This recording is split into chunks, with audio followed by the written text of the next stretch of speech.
All right. Well, we are waiting for our. They are rebooting their computer and have asked someone to make small talk. So I will talk small and make bad jokes while we wait. Let's see here. What does that do? Oh.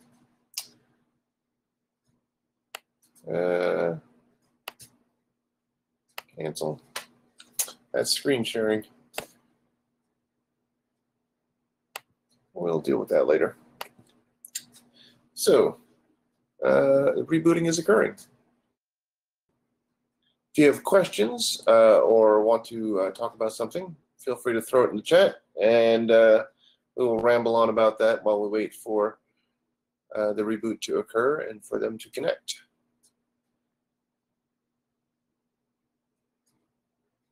Nice to see Danielle back. Yes, you will be able to, if you've missed the first session. The very first session was an overview of how to use Tinkercad to simulate a project. The second session was an overview of how to use a breadboard and physical Arduino to build the project. And this one is, or a project prototype using breadboard. And this one we're going to be looking at actually physically soldering something together. Alternative values for the button resistor 10K.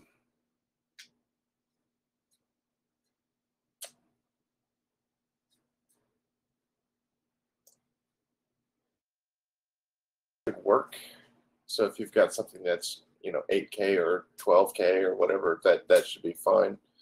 Yeah, anything over 1K will probably work.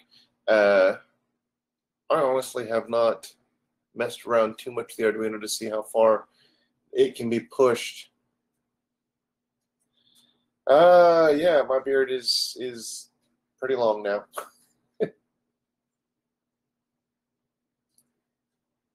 Yeah, 15 more. Yeah, getting your resistors warm is not recommended.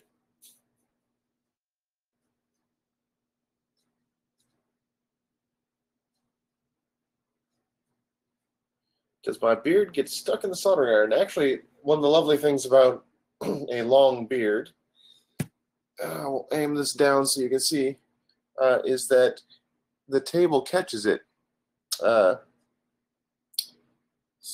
Here, I'll turn on a light here so you can see. There we go. So you can see the table catches the beard and keeps it out of the way.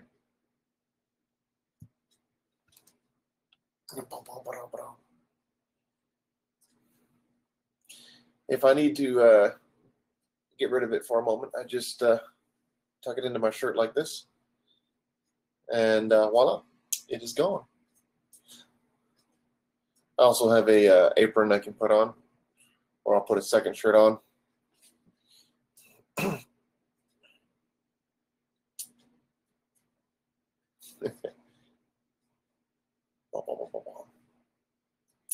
All right, we have some people attempting to join, and I don't know why.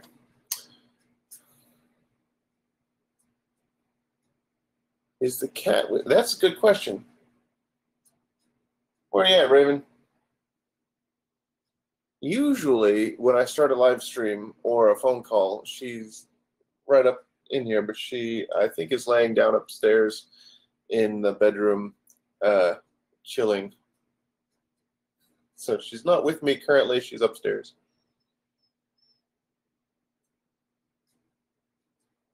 I need to clean this room up.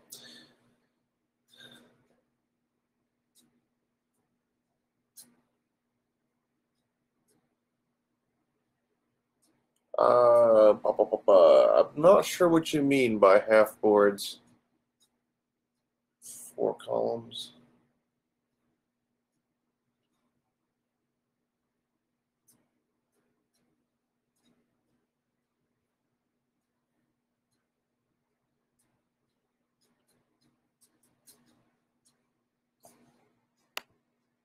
right, Joe.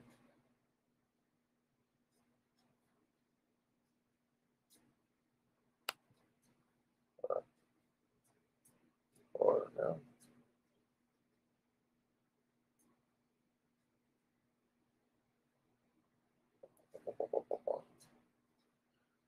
The question is this session recorded? Yes, it's going to be recorded.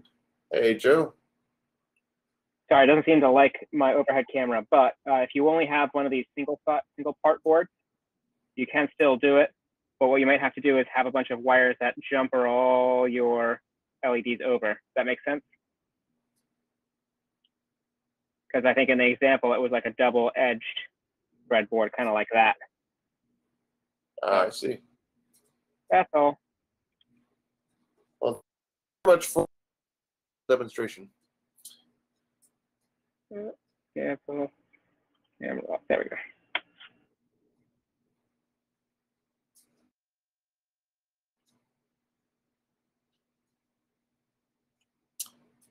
Rebooting, recompiling the kernel.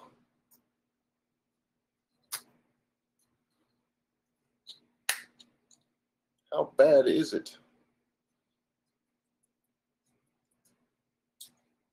He'll be here soon, I believe.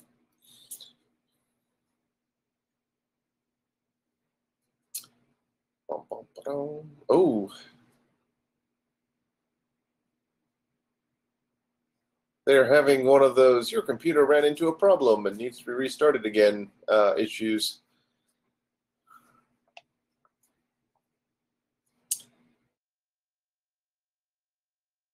Good.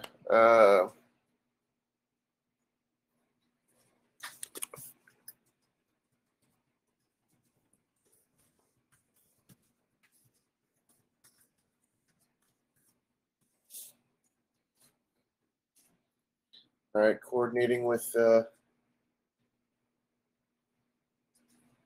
right.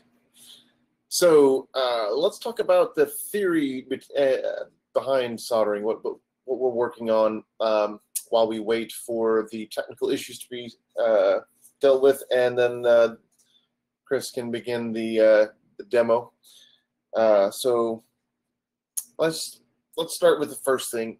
Soldering is not like other forms of sticking things together. It's not like tape or glue where a lot of pressure is your friend. If you use a lot of pressure, you're going to have a bad time. In addition to possibly damaging your soldering iron, you're going to cause the PCB to move. You're going to bend parts. You're going to you're probably going to damage things. When you're using your soldering iron, you want to use very light pressure. This is not on currently. Let me switch. Let's see, can I switch cameras?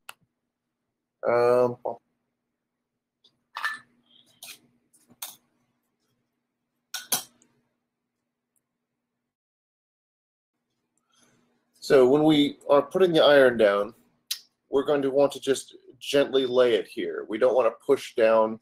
We don't want to be aggressive. We just want to lay it in place. We're using our hands. Let me switch cameras again. I'm not using OBS, so switching between cameras is problematic. We want to lay the iron gently down and just use the tip to apply heat. Soldering is all about heat and heat management, where we're putting the heat and what work we're doing with heat. So when we're doing our soldering, we want to think very carefully about where the heat is and where it isn't and where we want it to be. When we're trying to create an electromechanical connection using solder, we need to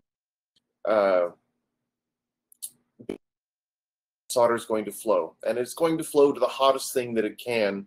That is going to be its strong preference. The hottest thing it can flow to is going to be the iron. So we're going to want to make it work to get there.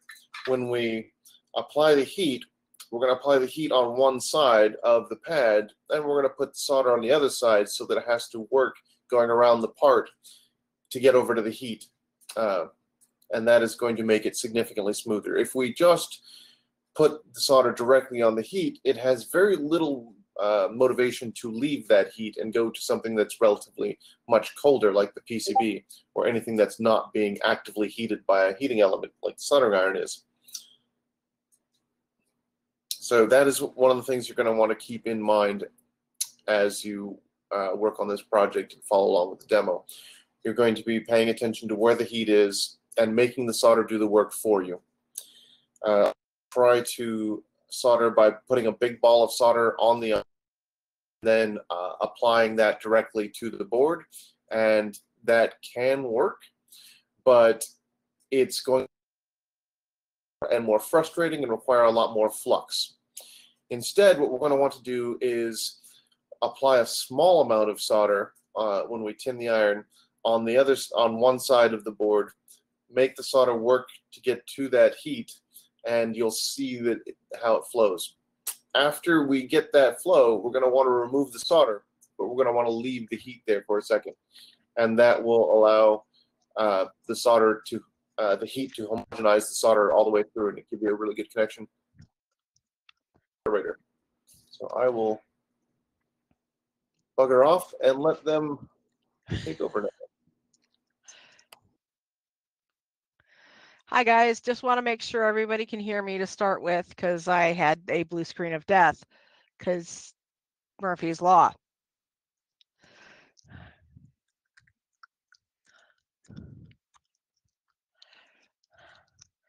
Excellent. All right, so this is the third and final version that I'm not going to say ever, because, you know, we might revisit this project if we get to meet in person, because I could see this going really nicely on a fancy artsy PCB. Anyway, so this is what we're making this session. It's the same as the other two. If you were in either one of the earlier sessions, we're basically going to build our own little Arduino experimental platform. 7 LEDs, 4 colors, a button for input, and an Arduino Nano. Yay. So is everybody ready to get started? You got your irons all hot and all ready to go?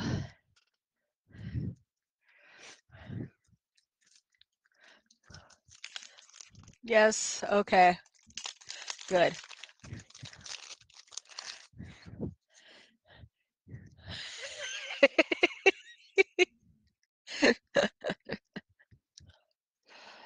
Okay, so here we have our Electro Cookie.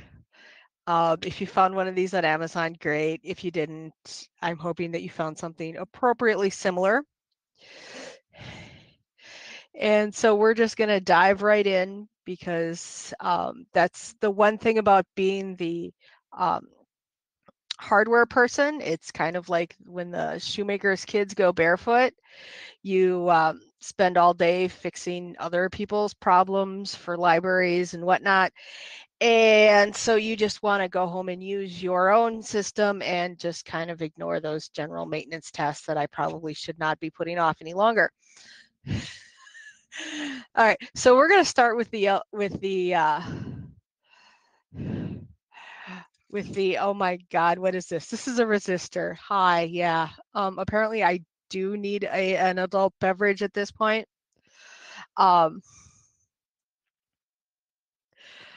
So yeah, so we're gonna bend our LEDs, and then we're gonna put them on the board. And I just lost my notes. Oh my God. Ah, there we go. Prototype, yay.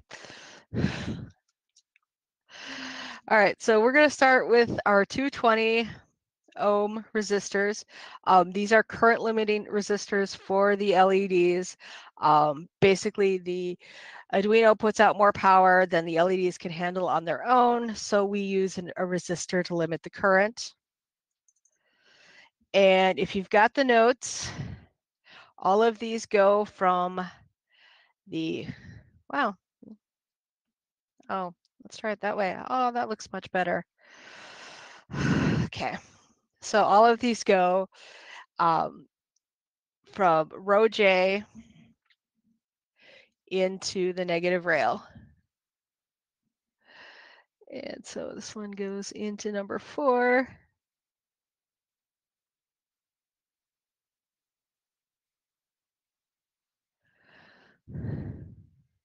Like that. And then see if I can get oriented here.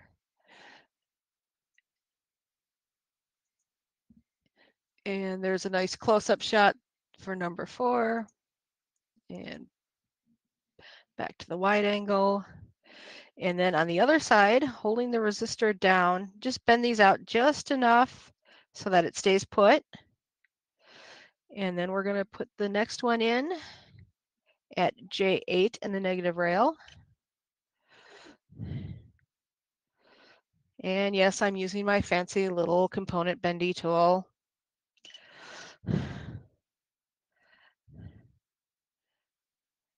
Because if you've got it, why not? And again with the flip.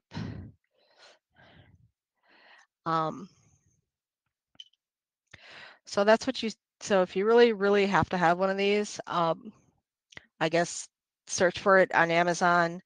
I hear tell that, oh, the place, God.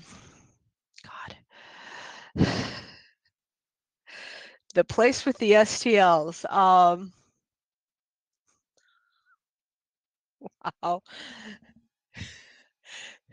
Yes, Thingiverse. Thank you, Ben. And apparently SparkFun has them too.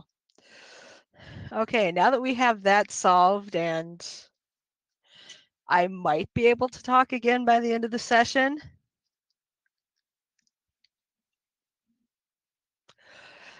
So we're at 12, J16. Bending those out. Bent out. All right.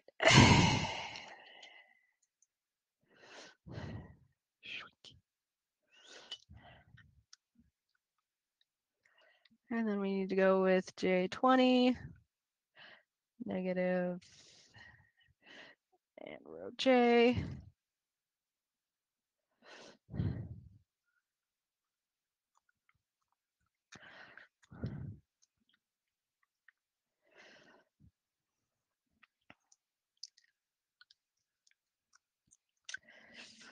And this is number 20, J24. If somebody yells bingo, I'm just going to be, that would just be amazing at this point. And there's that one. And uh-oh. Get out one more.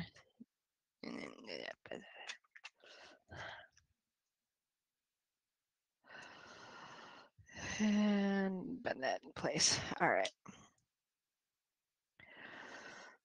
And this one goes into 28. All right. So now that we have our resistors placed, stop. Okay, there's that. We're going to flip the board over and solder them on the back side. And so before I start soldering, I'm going to try to just adjust here, and get a good angle for the other camera for you. There we go. We're going to do a couple with that. So now we're on close up, and so you can see what I got going here. And as we've talked about, handy flux.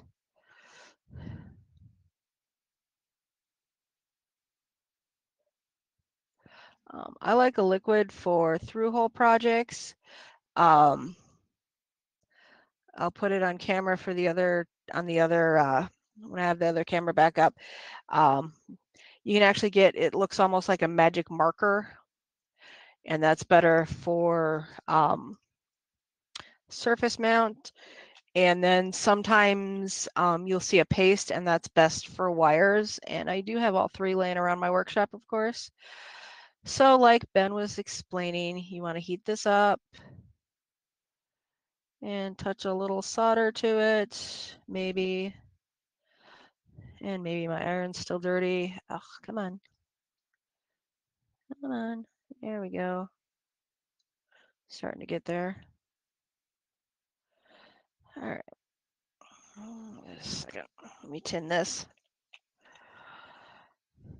So one of the things to keep in mind, and I'll bring the tip back in the frame here. If your tip of your soldering iron isn't like super shiny, it's not going to conduct heat as well. And I'm kind of hoping Ben went over this a little bit. So you just throw a little solder on there and then clean it back off. I like a ball of brass. Some people prefer water. So let's do the one side of the ones that are visible first, and then we'll spin this around. Now, this is one of those things that this technique works for me, and it may not work as well for you. I find it easier to always have the soldering iron in my right hand, always have the solder in my left, and then moving the work itself as needed to get those joints so that I'm in a good position to solder those joints. And let's see, this one's in frame, so we'll do this one too. And then we'll just keep going on down, find some more that are ready to be soldered and in the frame.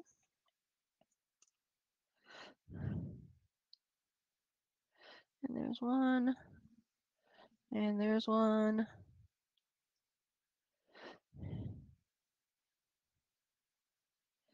And there's one.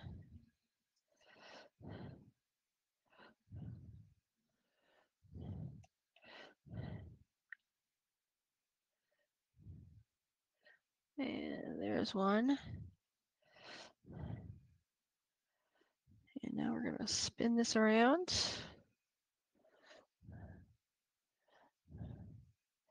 And we got a few more here in frame. So we'll do those.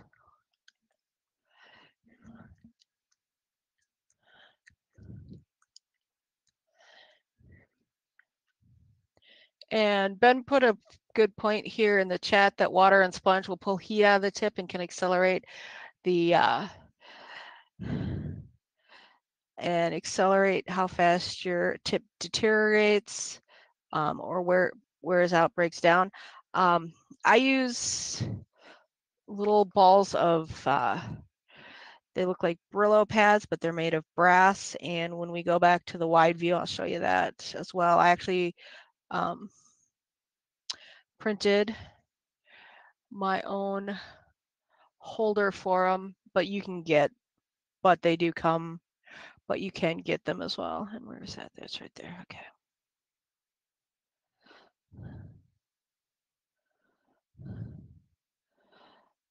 So there's the resistors. Put the iron back in the holder because it's really, really hot. And we'll wipe back to the wide screen. And so I'll give you all time to work on that while I show you a couple of things here. So this is how I clean my tip. They're a little smaller. I found this little smaller holder on Thingiverse now that I no longer brain farting about where I get my STLs. And so the iron actually just kind of goes in here and you stab it a few times, and it's kind of pleasantly satisfying to be able to stab something, and then this tip's all shiny. And then you end up with little bits of solder. And a note on solder, I'm not sure if Ben talked about this while I was dealing with the blue screen of death, but if it seems like mine's going super easy, that's because I go old school. This is leaded solder. It's actually 63% tin and 37% lead with a with a little bit of extra solder in the core. So has everybody got their resistors done and ready to cut?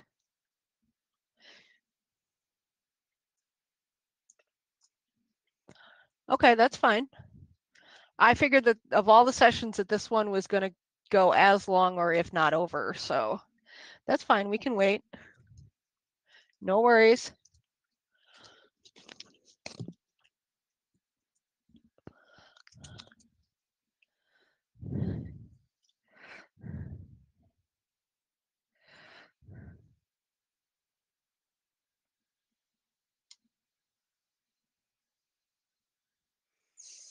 Give me a second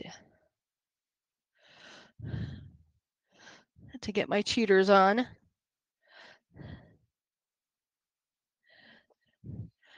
Because I will be the first to admit that I do not have the best eyesight and actually wear little magnifying glasses. Lately, I've taken to using a little microscope that's got a 7-inch screen. I do most of my soldering under that these days, but these cheaters will be fine for the stream.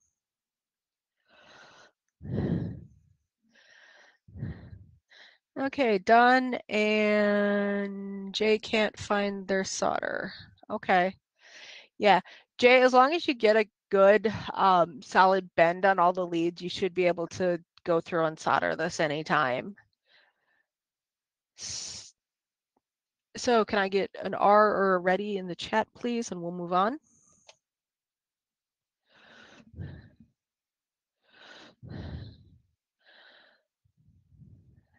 Excellent. All right, so the next thing we're going to do is we're going to, now that we've got our resistors on, we're going to just trim off the little legs. And when you do this, set these down. Hold what you're clipping off in one hand and cut with the other. Mostly because if you don't, I can guarantee you that this will end up in your foot, and usually at 3 a.m. when you're least equipped to deal with it. Not that I would have had any experience of this whatsoever.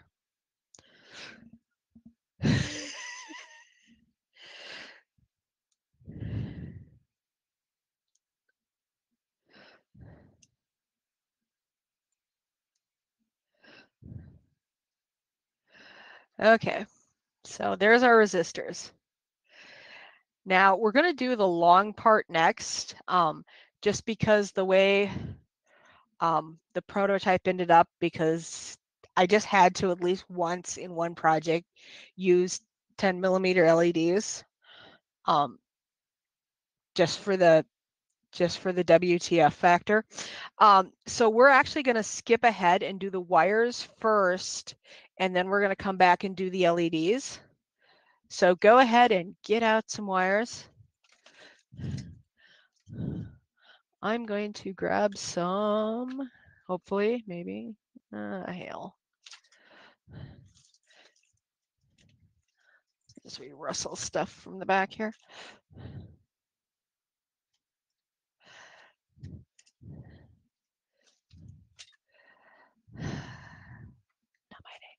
Oh, here's some too. Okay, so I'm just gonna cut up some other jumpers to make sure that we have colors. So like these came in from China, broken, like whatever, and these are just, and there's, you see that one's broken, but you know the wire in between them's still good, and it helps us get everything color coded. So that'll be useful. So we're going to start with the red. And tool. There we go. And this is your pretty standard wire clippers. The way I like to do this is I usually like to take the heads off first, like so. And then we're going to strip these back, one on each side.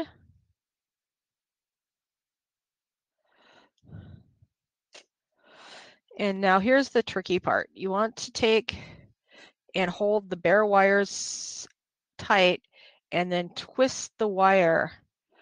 And let me get the other camera out here. So we can get this in front of the other camera. Okay, right there. And we'll get the other camera going here.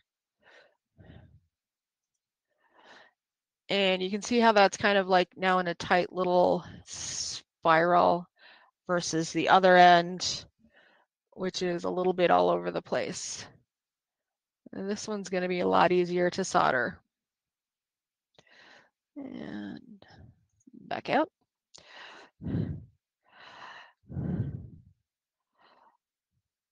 So here's wire. So here's the other end all twisted. And we're going to go total pro on this. This as soon as I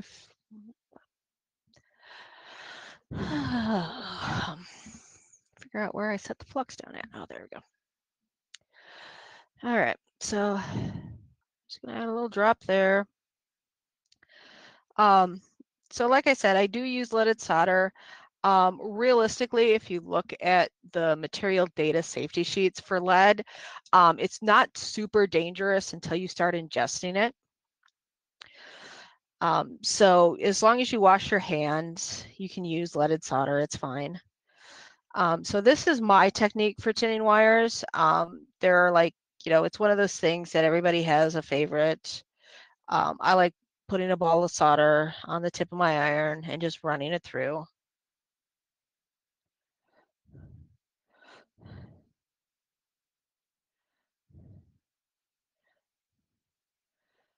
And now we have our perfectly tinned wire. Yay. Well, almost. And that does happen sometimes. I don't know. Let's see if we can put that in front of the big screen. The close-up. Yeah, I got a little blob there. Usually I just cut those off. You could work it some more or cut it off. That's kind of a dealer's choice situation. So it's way at the end, so we'll just kind of boop, gone. Okay, so now that we have our perfectly ready to put on the breadboard soldered wire, we're going to bend the shiny parts at 90 degrees and 90 degrees. And then this is going to go in J27. And let's get this one right this time. And it's I.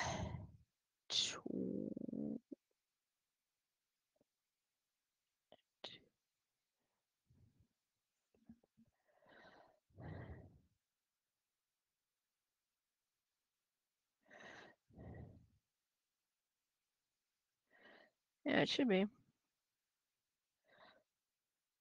I11, is that what I have written down? Somebody check the sheet for me. Thank you, Jay. It is I11. So then we're going to go over here to I11. Because there's nothing like a blue screen of death to completely and totally throw you off your game. And so we're going to bend that in. And unlike the resistors, which made more sense to do in a bunch, we're going to do these individually. So let me get that under the close-up camera. Move things aside here. There we go. And so we wipe over.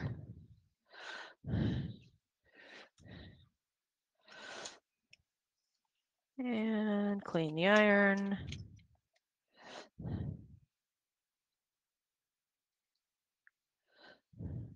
And there's one side.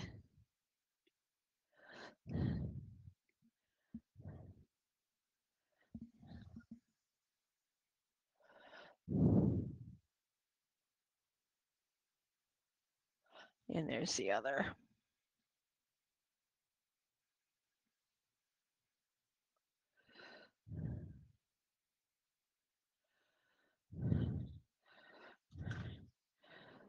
And then just like before,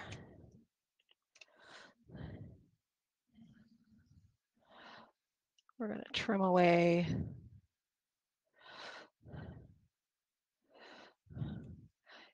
any excess. So there's our first wire.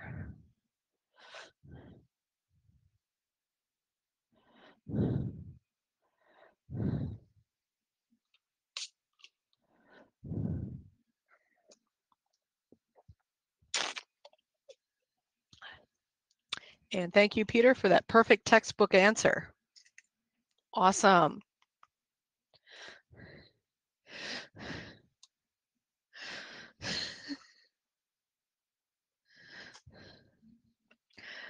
All right, let's move on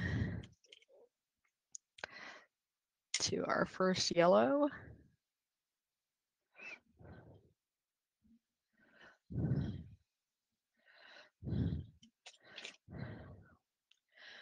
And we got the tool. And we take the heads. And kind of start sweeping things off out of camera because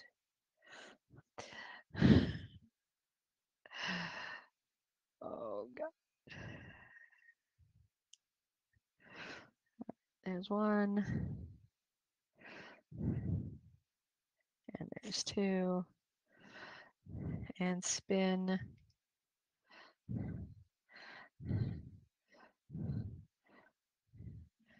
And spin, and I keep trying to do this closer to me because that's what I'm used to. And so if I'm ever way, way out of frame, just start yelling, screaming, hollering, and we'll take care of it. And one thing that is going to get out of frame is I basically just put down a little puddle of flux so that I can just dip these guys. Because these mats have little pockets. And in fact, I have a piece of old mat here that we'll fill instead so that we can kind of have it so that you can kind of see it. So there's my little puddle. Little puddle of secret sauce.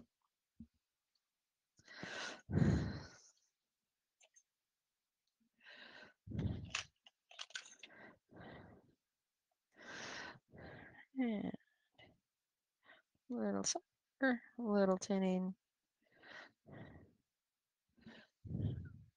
And a little tin there. And then we'll clean off the excess solder.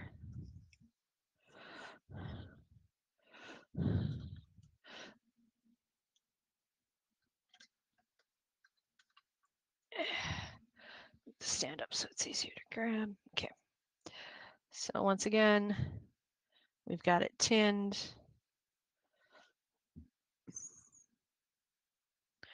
And the big thing is that this board is designed as practice. So while I'll make every effort imaginable to make sure that everybody is on the same page, keep in mind that, you know, if you only get 2 done or 4 done or 5 done, that's fine. During the session, that's fine. It's not a big deal. Like I said, a lot of this board is practice. So we're bent over, bent over. There we go. And now we'll drop into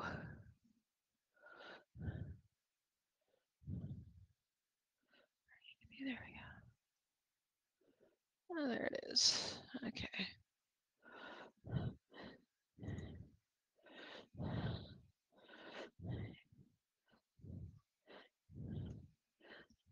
And there's our joint.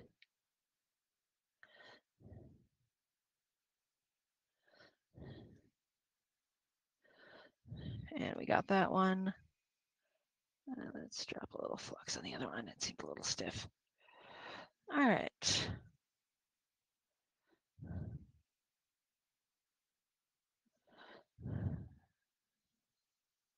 There we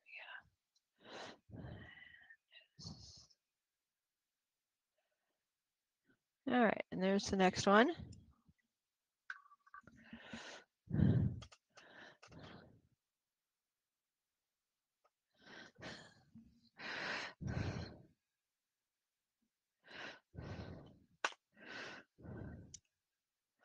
and a cut. Oh, let's wipe over. And a cut there.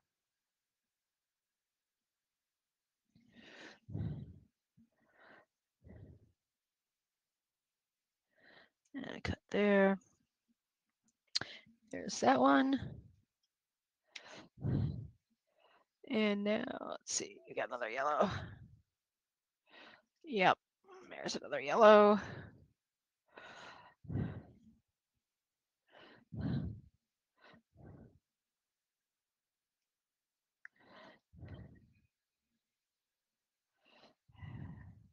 And I'll do one more. I'll do this one, and then we'll wait and let people catch up, because I know that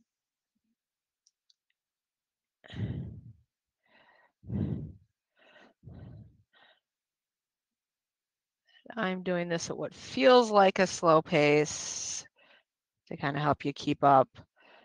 But the reality is that it probably is a little fast. So we'll do this one here.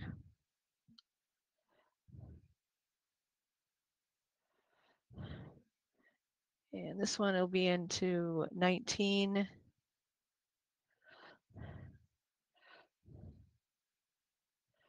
Here.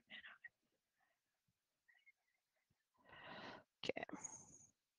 And then here, and I did not tin these because it's late and I've just, yeah.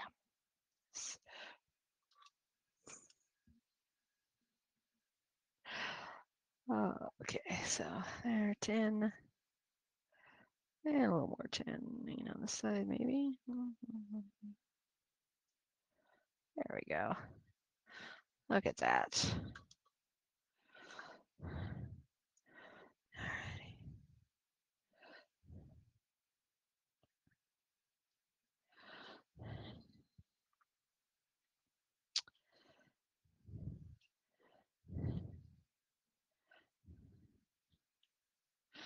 Wow. Haha. Look at that. All right. So that's kind of interesting and fun. You can see that these were done by two different manufacturers. So while they both individually looked yellow, they're not the same color on the board. That's kind of awesome. All right. Or I'm too easily amused because I'm too easily amused. All right. So let's get our little puddle out of the way. Get this over where we can see it in the close-up. Click the button.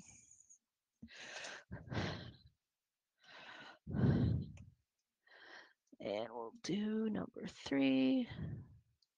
There's the one side.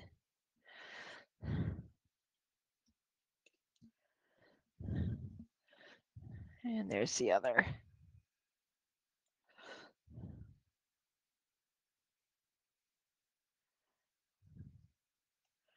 All right.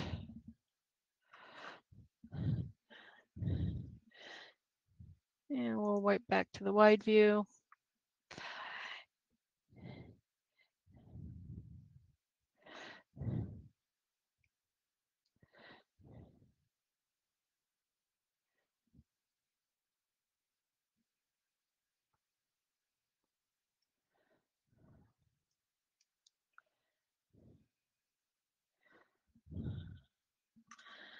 And don't mind me.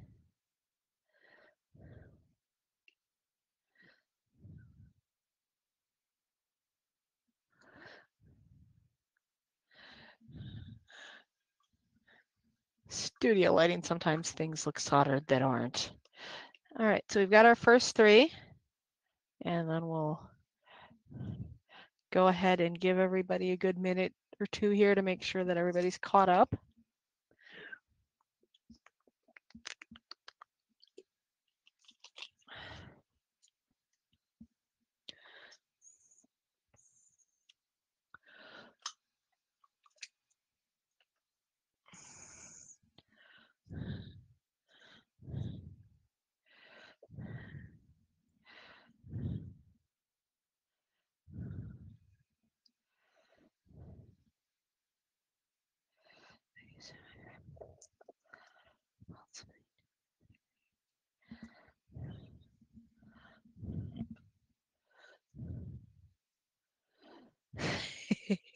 You can tell it's not soldered because it doesn't work. Yeah, that's usually a good indicator too.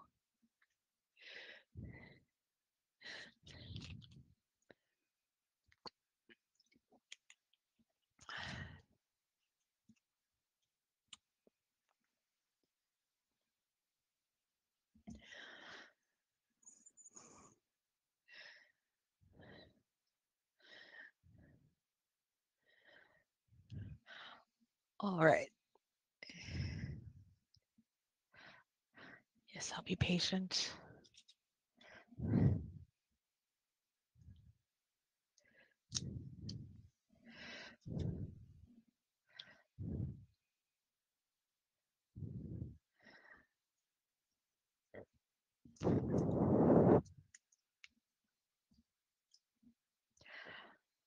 So yeah, and the thing with soldering is that it's one of those things that it can be either nerve-wracking or totally relaxing. Once you get it down, honestly, I usually solder while watching TV or a baseball game or whatever.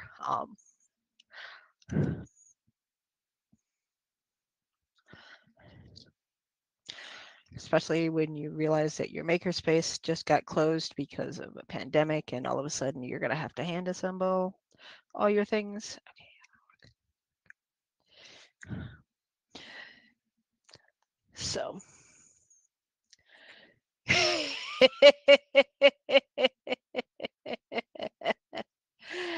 Yes, I've had that happen. In case you missed it, Meadow's done it where she's put the continuity meter on it, and it pings and it says, yes, I'm connected, and then when you actually power up the circuit, it doesn't work. Okay, so for the green ones, we're going to talk about what happens if you don't have the right length jumper, or if you're going off of a spooler wire. I'm going to show you the technique that I like to use for that. You can, obviously, if this doesn't work for you, we can do something different. So I'm going to pretend that this is on a spool and just cut the one end for now. And then we're going to strip the one end.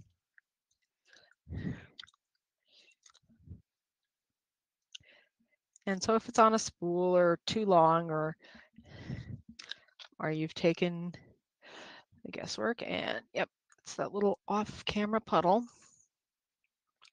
Oh, flux. And we'll drop it a little there, a little there. Put that back for a second. Got that bent like we normally would. And we're going to go here and just bend it down. And then, so what you do in that case is you kind of want to just flow it around, and you can use a marker. I just use my fingers. And so now you kind of know that we only need that much. And then we can strip it down, spin, flux,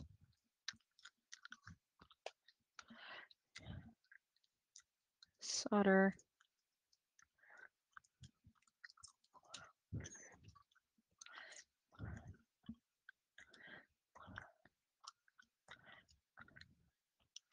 bend, bend.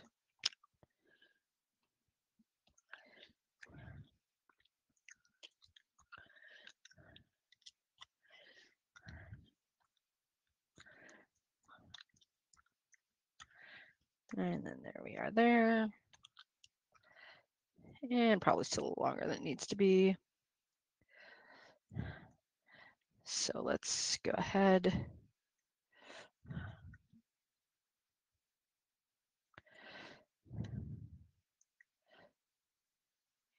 Take off a little more, maybe, if we're lucky. Ha, I got it. There. And then we'll course, we got a little part now that's not tinned. So there's that. And doink.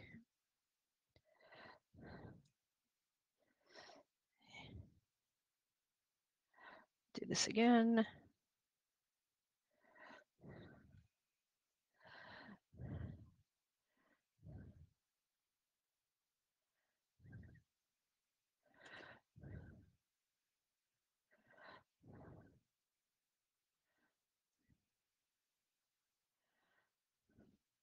And we got that bent into place. Yay.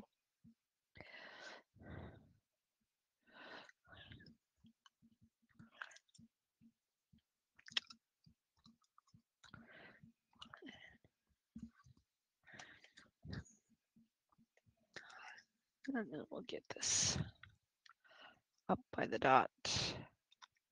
Out of the way a little bit, up by the dot. Or to left, to left, to left, to left.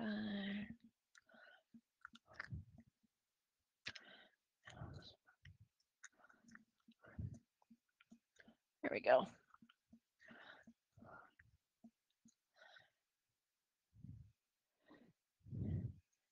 And what the heck? Random transitions are more fun.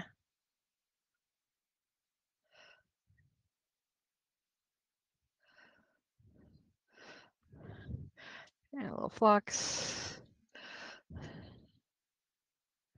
And I think there's probably enough solder on that tip. Yep. And then we'll go over here. And we're good there.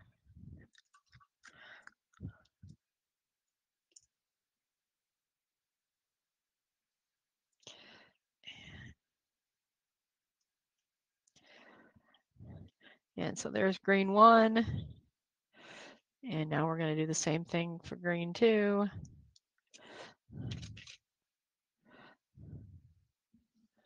And, oh, wrong camera. Back over here.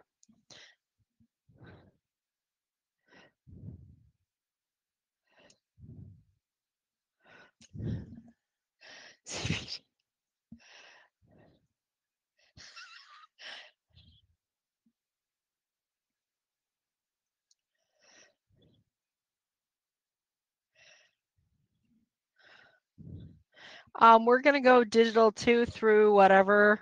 So it'll be digital 2 for the red and digital 9 for the last blue.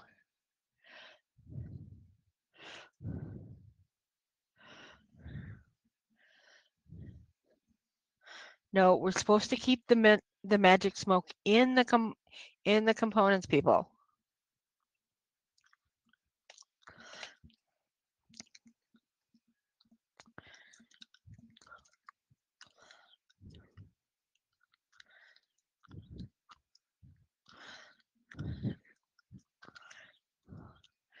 The idea is to keep the magic smoke in the components so that they function properly.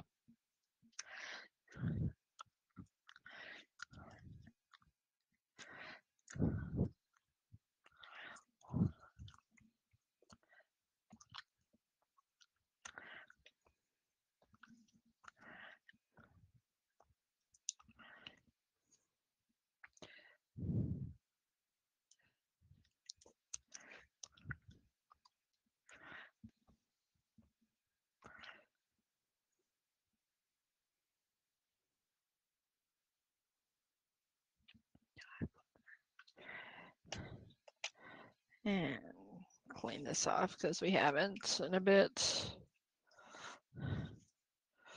Shiny. Okay. And then we'll tin this. And tin that.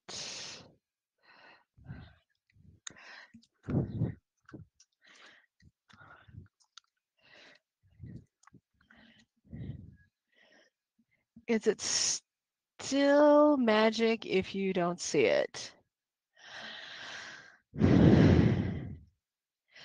Yes, unfortunately, even if you do not see the magic smoke come out, if magic smoke has come out, your device may not function as intended. But it's still, yes, magic blue smoke.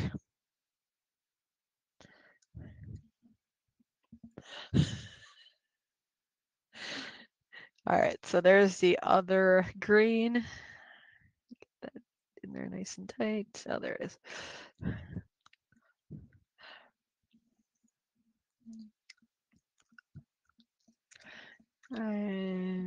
Yes.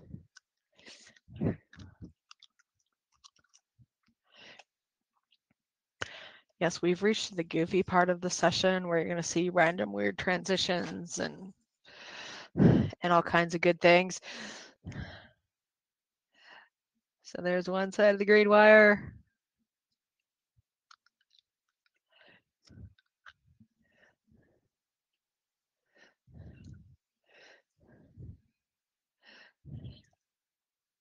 And here comes the other.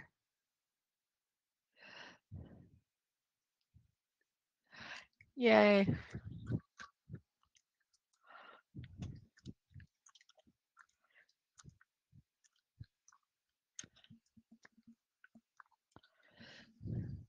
Oh, sorry about that.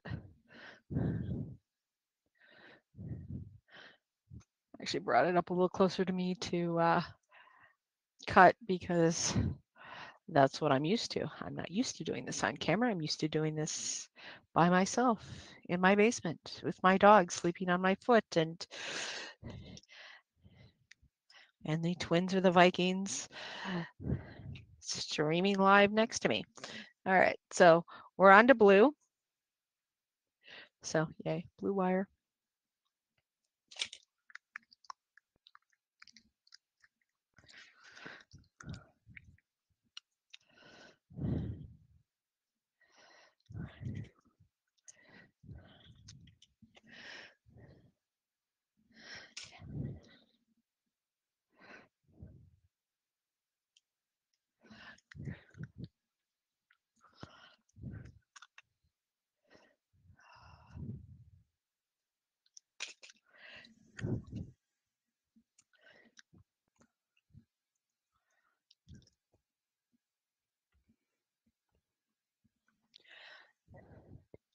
Spin.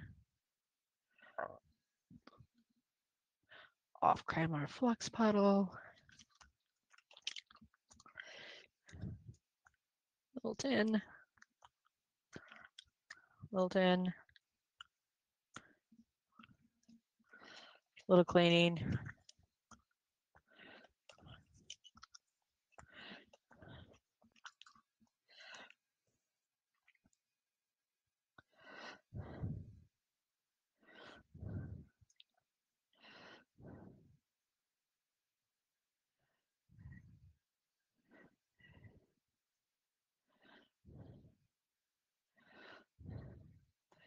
And flip those down and find this spot. Zoom in.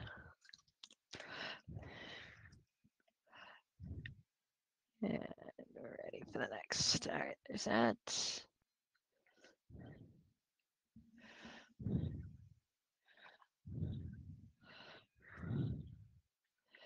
And there's that.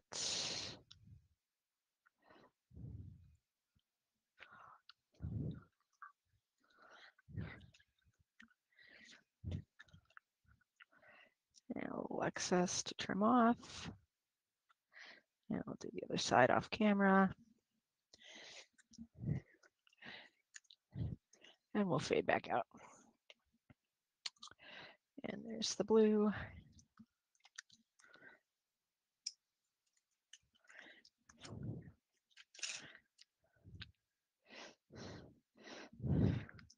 And here's another little blue.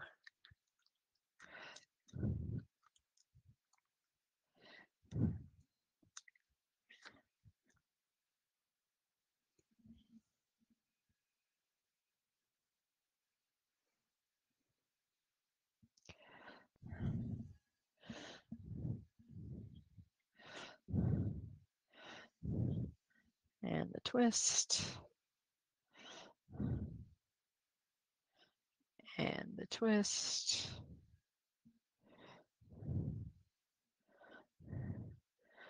And the off-camera puddle O-flux.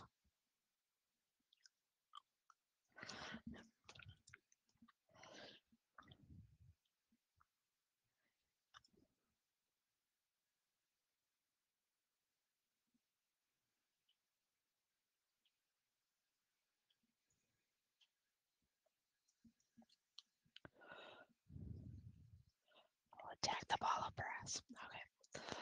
All right. And then we got that.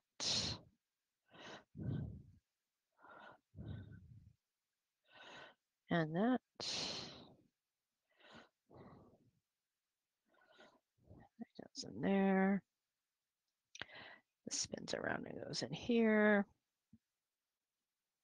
Or not.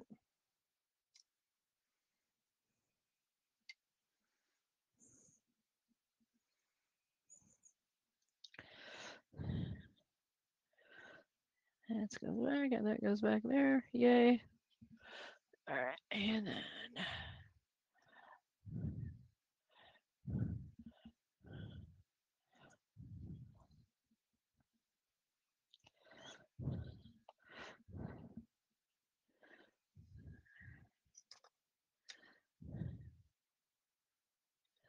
And there we go there. And there we go there.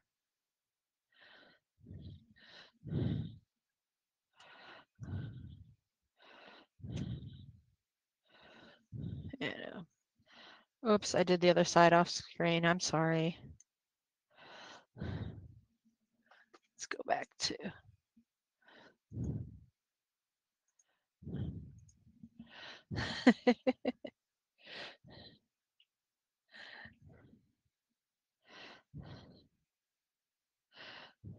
And Mark is correct about that. To be fair, it's off camera, so I'll bring it on camera. I found this $10 on Amazon. It's actually USB rechargeable, so I can put it wherever I need to, and it does blow across. I haven't had it on just because I was worried about the smoke blowing out too much for the cameras.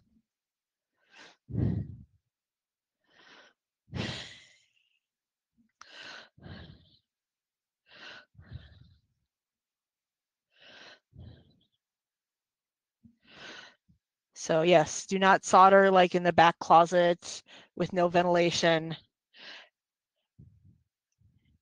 You probably get away with it the first few times, but it's not a good long-term idea.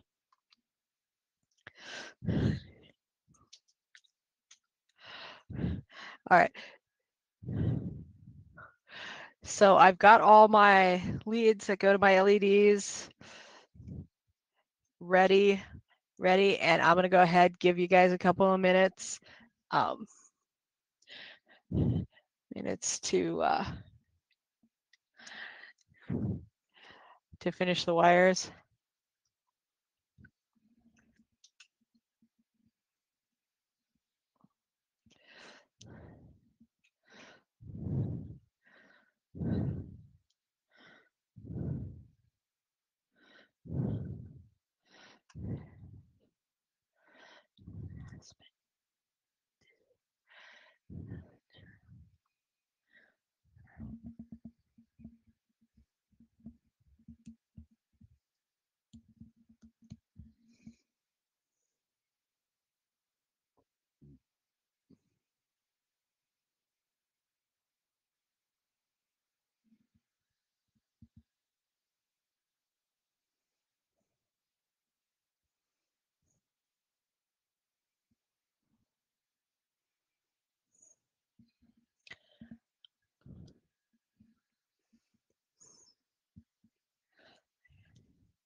Does polarity matter on the placement of the LCDs? Yes, yes, yes, indeed.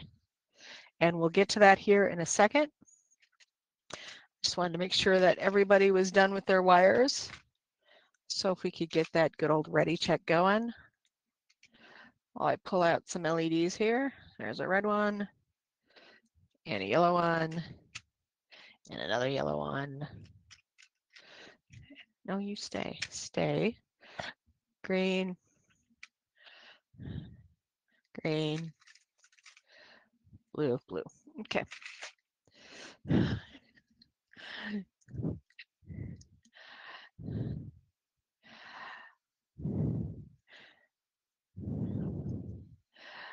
All right, we're going to move on here. And so these are big 10 millimeter LEDs. Let me see if I do not have something smaller handy. Yeah, I do. Okay.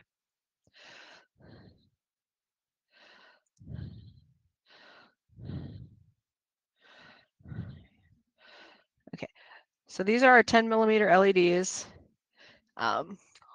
Long legs positive, short legs negative. Our negative is going to line up with our resistor. The positive is going to line up with the wire. This is a more traditional 3 millimeter LED. Unlike these big ones that don't really have it, I just wanted to point out that on the on a regular normal sized LED, that there was actually a flat side that lines up with the negative leg. So you can kind of see it there. But that's, yeah, this is more of a normal size LED. This is what we're using, just to give you some perspective. I could pull out a 603, which would really drive home how much smaller they've gotten through the years. So let's start with the red one. And so that's going to go in H2728 for the short leg. And then these are not going to go all the way through. They are going to ride on these wires a little bit. So don't be alarmed.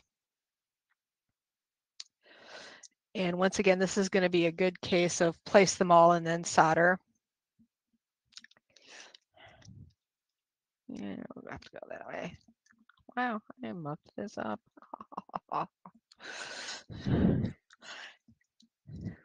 And so they may, oh, blue, wrong color. Okay.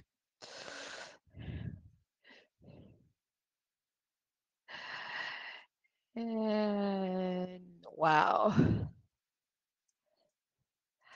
I need a frosty malted beverage. And I don't, and I'm not talking about something that comes from the Dairy Queen. All right, so positive, negative, positive, negative. We're just gonna let them ride on the wires if we can, if we have to. Push things aside if you need to. Let's go this way. I actually screwed up when I did the wires. I'm sorry, they should have been down around F. My bad.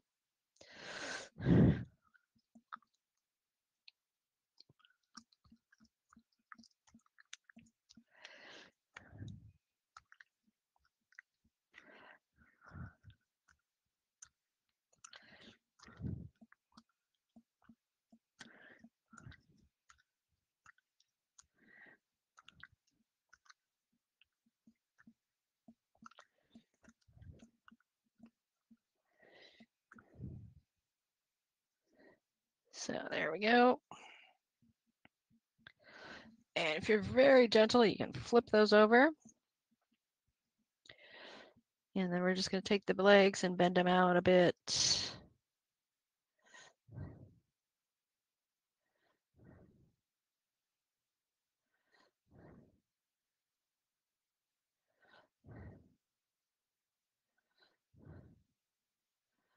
And why are we not sitting straight? Okay, let me look here.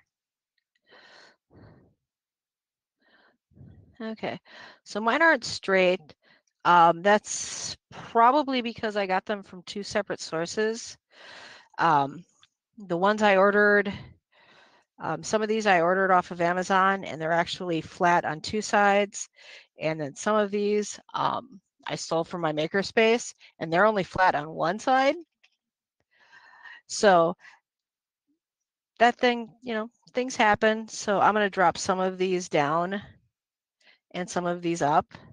If yours have 2 flat sides, it doesn't have any flat sides. So if yours have the 2 flat sides, they'll fit really good, nice and tight together. If you have the ones that are round, you're going to want to alternate them a little bit. So one up, one down as needed. So let's try that one. Oh. Yay. And once again, I'd like to point out that the demo gods do hate me.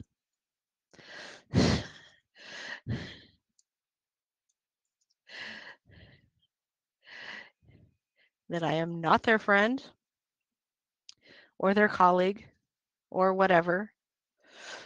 But we'll get these guys in.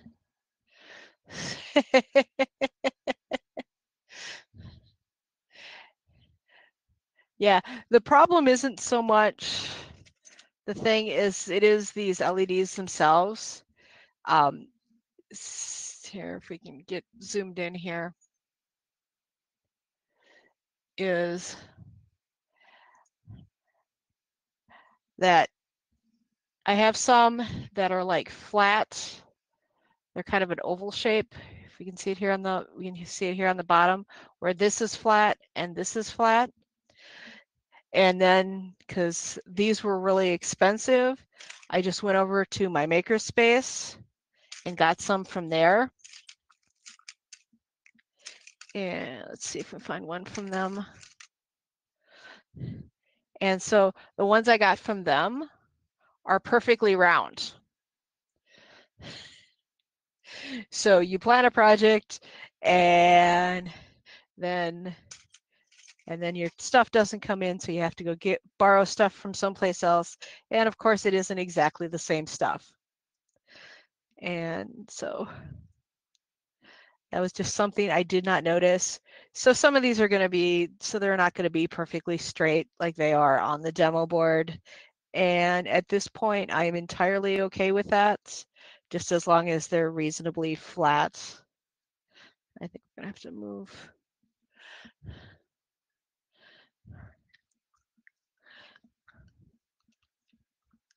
So it's really just the blues, so seem to be the problem. So we should be good there. We're better there anyway.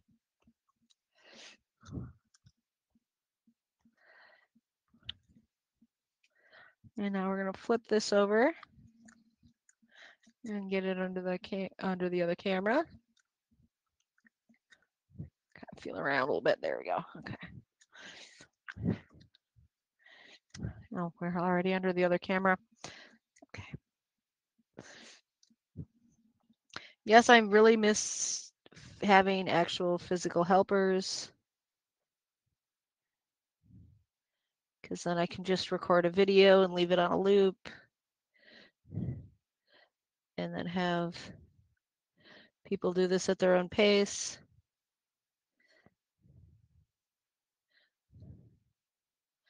With some written instructions and the YouTube video. Much better way to do a soldering village. But this works too. But it is what it is. All right. So what do we got here? 28. Okay. And so we're going to go in and solder in some of these LEDs. Maybe. Or not. So there's one. There's another one. And this one's still on screen. So let's nudge this up a little bit.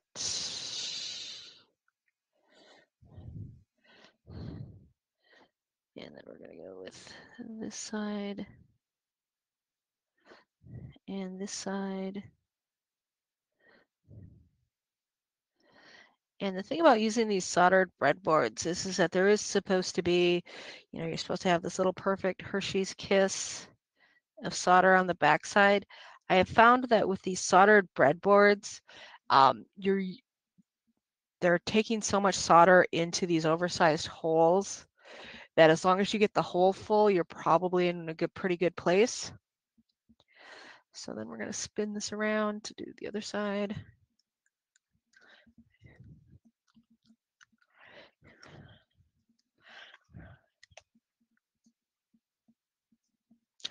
And we'll continue on.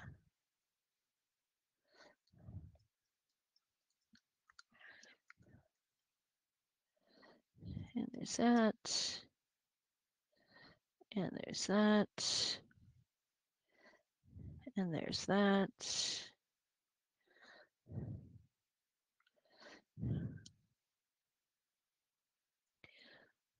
And oops, we're off camera. Sorry.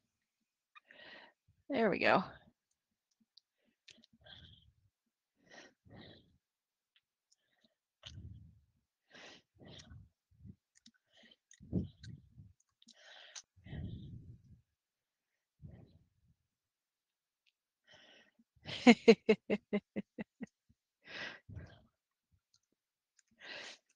Oh, come on. These are silicon.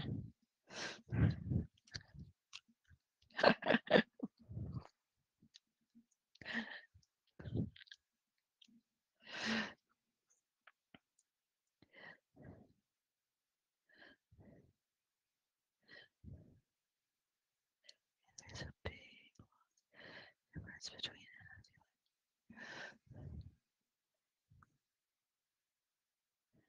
All right, there's that. And it looks like we need a little more in this one. As long as we're back here. All right. So there we go. And we'll flip back out.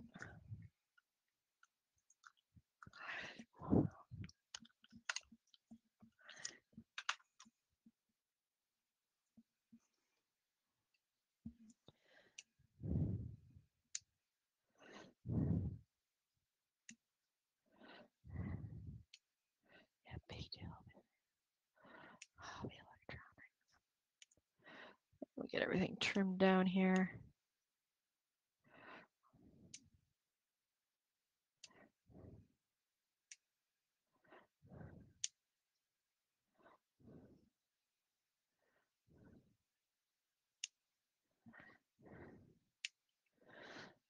And there we are.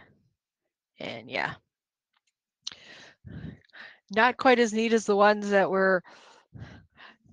all had their sides trimmed, but it is what it is.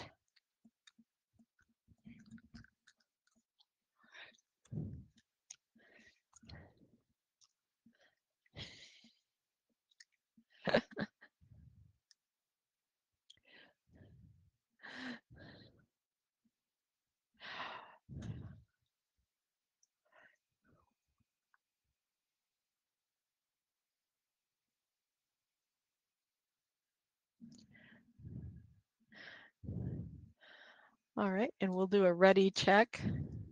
Let me know when you're done with your LEDs.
All right, is everybody ready to move on?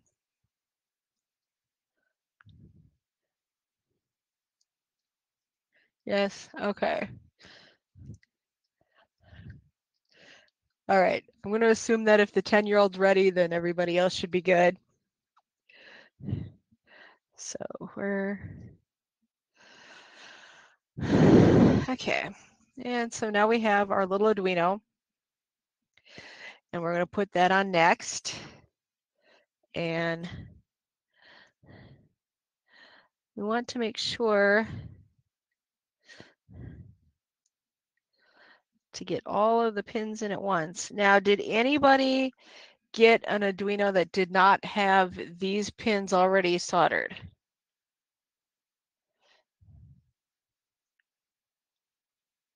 Nope. Okay. Whew. All right. So we're going to attach this on here. And it's going to go into H and D. And you want to make sure that your red wire lines up with D2 there. And let me get a good shot of it before we even start soldering it.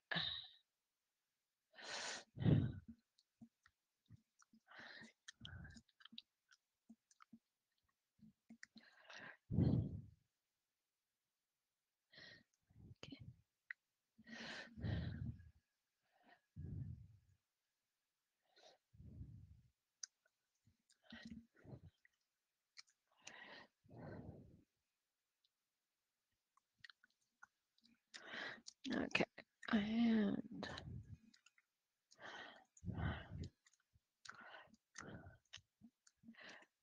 so just a note, no,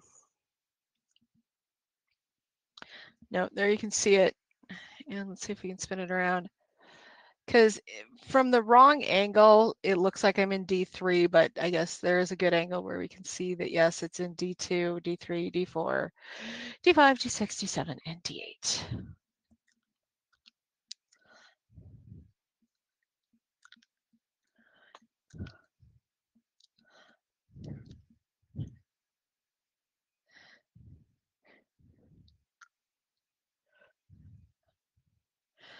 No, actually, I cheated and did the headers before we started because I told everybody to buy them with pre-soldered headers. You can tell because I didn't put all the headers on.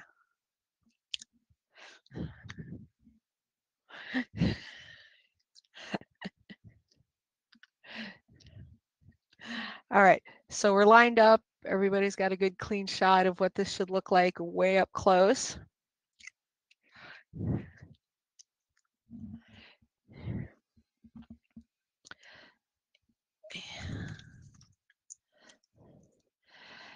And so we're going to flip this over. And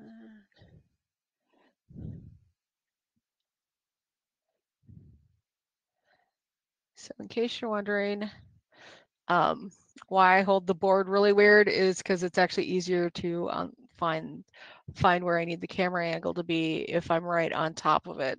It's kind of a muscle memory thing.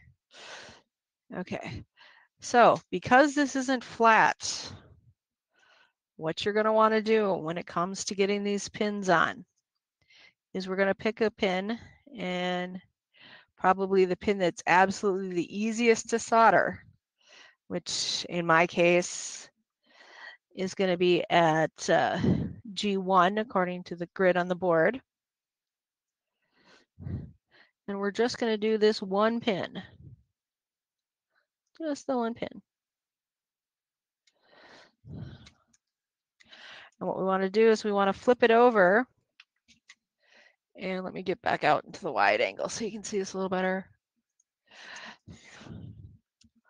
And so what we're going to do after we do our first pin is we just want to take a good look at it and make sure that it's flat and that it's level.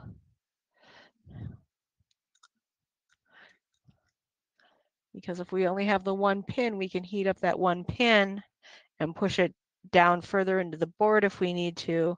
If we do them all, that's kind of out the window. So mine appears to be flat and good.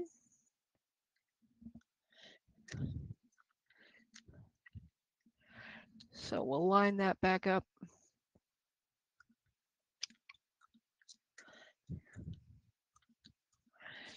With the close-up camera and pop back over to that.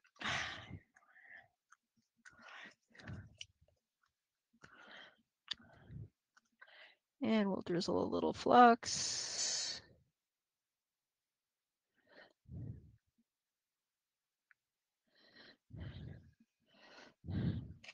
And just go to town.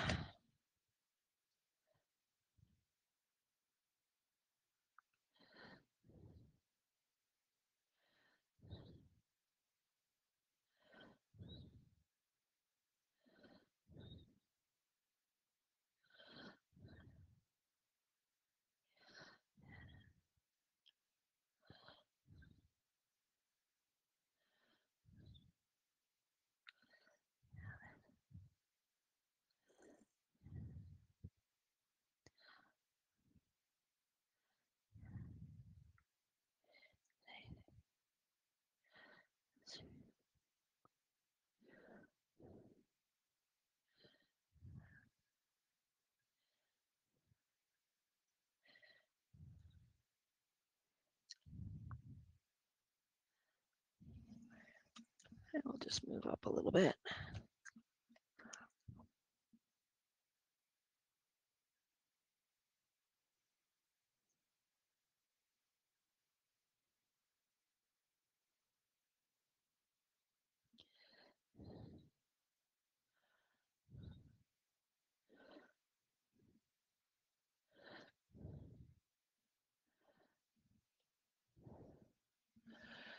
Yeah, let's see if I can get that steady enough.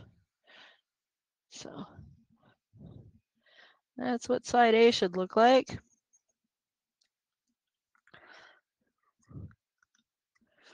And now we'll spin it around and do the B side.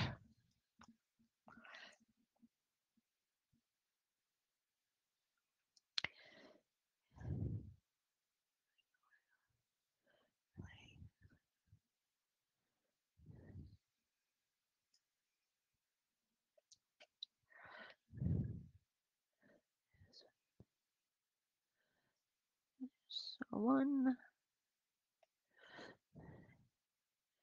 and 2.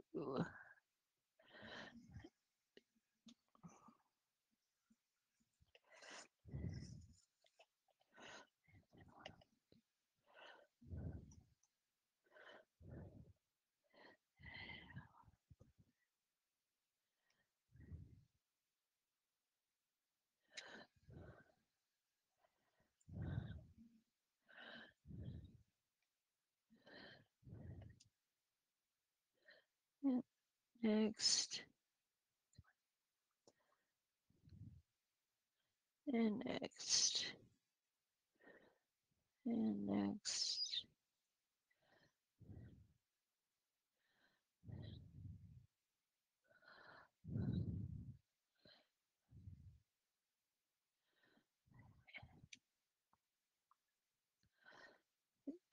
And we'll bridge there. But as long as we're bridging along the same line, we're okay.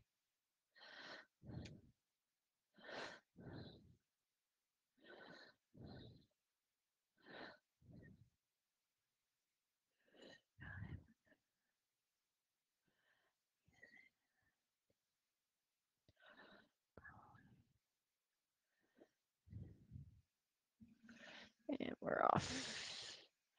Camera again. Yay.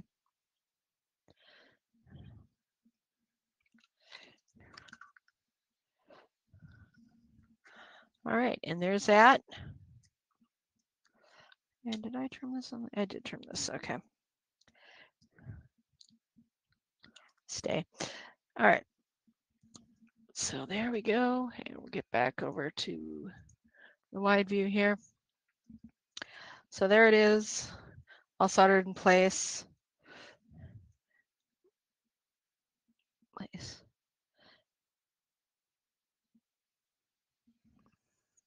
ready to go. And then, of course, you can trim those legs. And then we'll go ahead and trim these little guys off.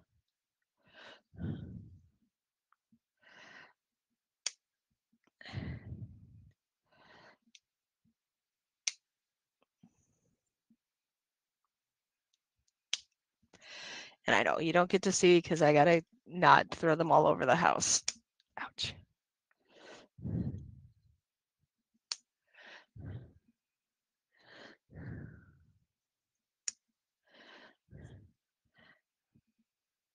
Oh, and looks like I missed one. And we'll just figure over that. Tap it down.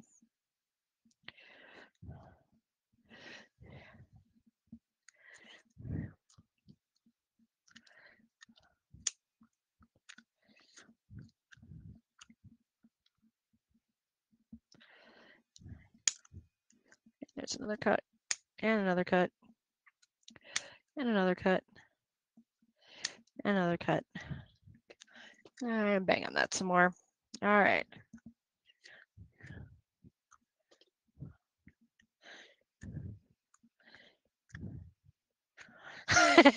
I don't like somebody.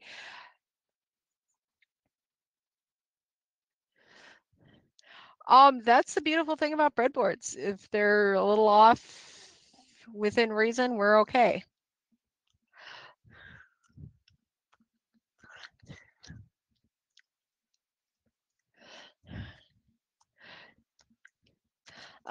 Yes, I have burnt my fingertips enough not to be afraid of it anymore. And like I said, those 2 silicone rings, normally I have them on this finger because I've found that this is where I usually burn myself.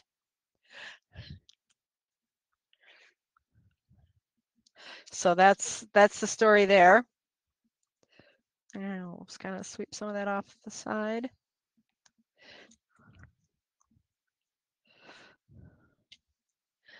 And yes, my beautiful pink dot, so that I know where I'm at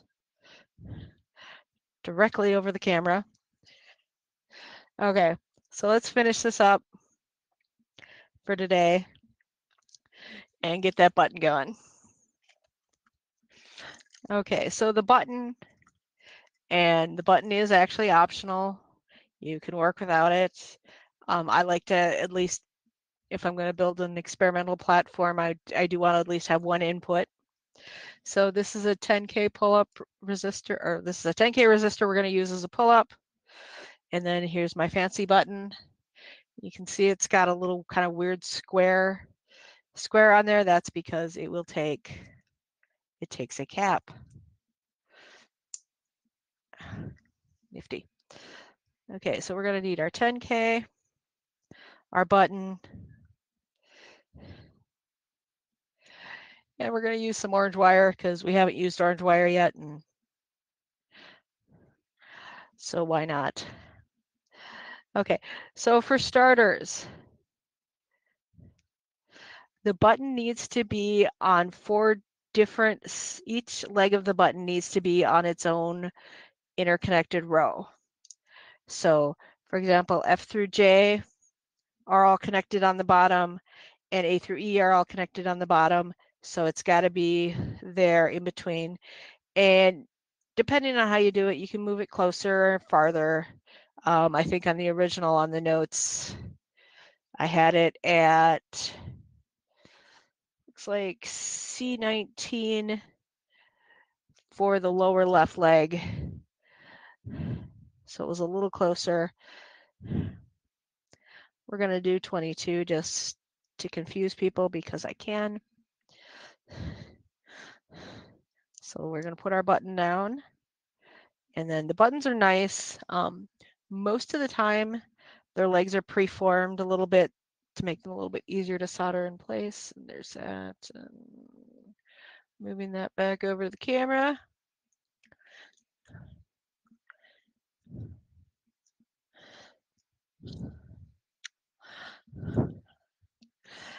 And we'll fly in to zoom in.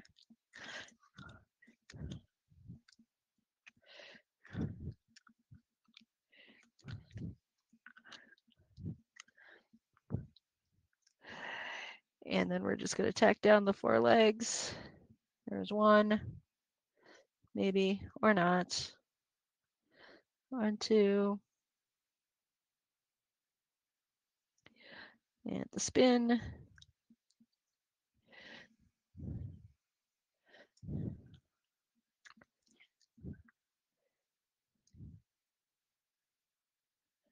And 3. And 4.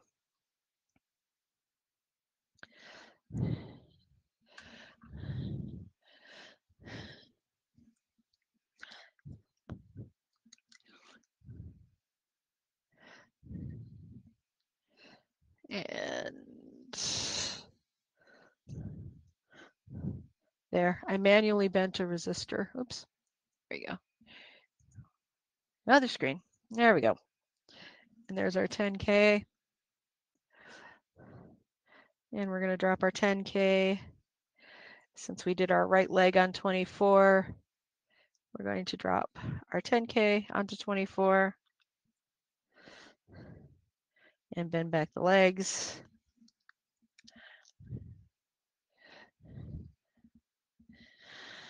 And cube zoom, why not?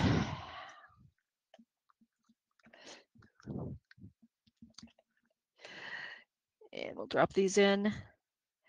Now, on the original, I had dropped in a connector to throw our 2 negative rails together on the outside.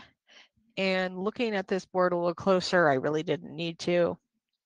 So we are not going to do that this time. Just make it a little neater. And we'll flip it around. Maybe. Okay. And we'll go back out. Yes.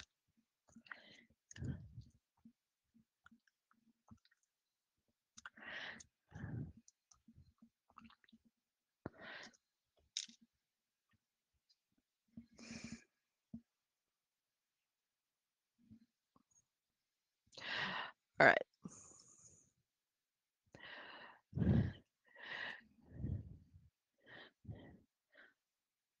Yeah. Good tip, Meadow. If you don't have a 10K, anything above 1 will do the job. We're basically just trying not. It's basically a kind of a filter up. It's a pull-up resistor. I'm tired. Ben, help me out.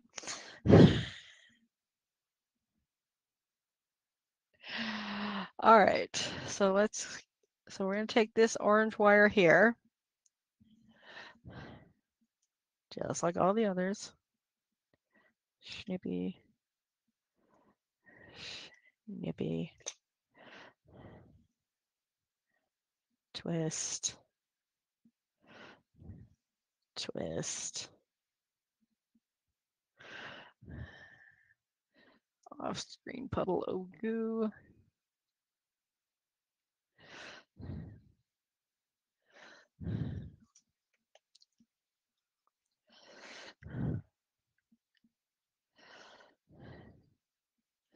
And that's getting kind of icky, so let's do this. Tip, icky. All right, there we go, better. All right.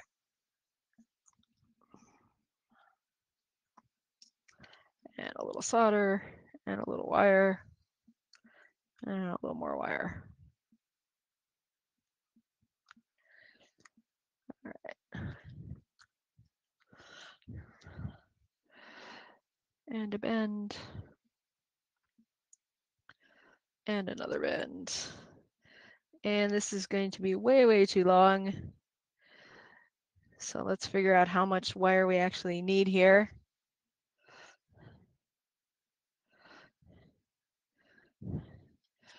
And this time I am going to grab a Sharpie and mark where I need the wire to end. So yeah, if you want to get nice and precise, use a Sharpie. So we'll cut this way down. Drop this here.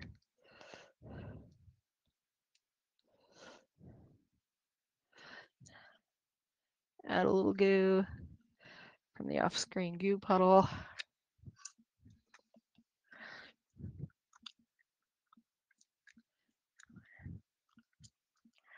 And we'll tin it. There we go. And bend that down.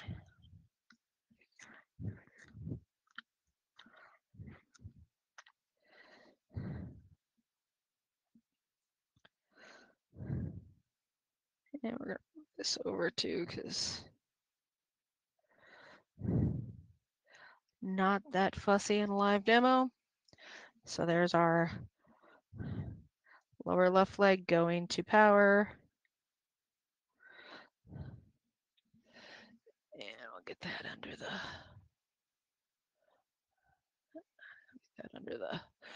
other camera here.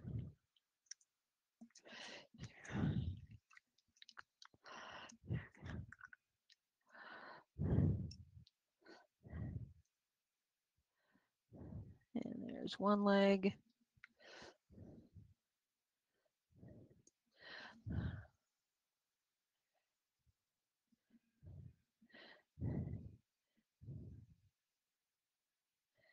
And here's the other.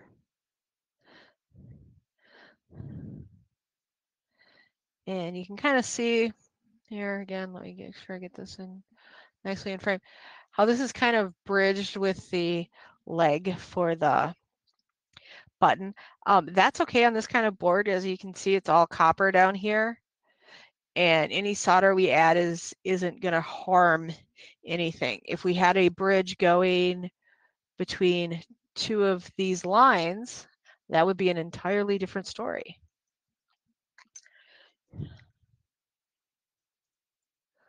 That would be very, very bad.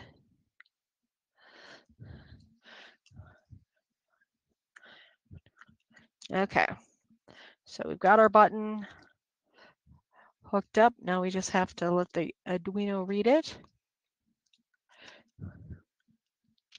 And because I have yet to use my favorite color on this board, and apparently not on the right,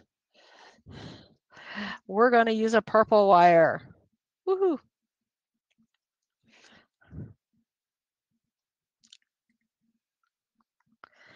And I'm just tired punching enough that if I have to, I will sing Skull Vikings to prove that purple is my favorite color and why.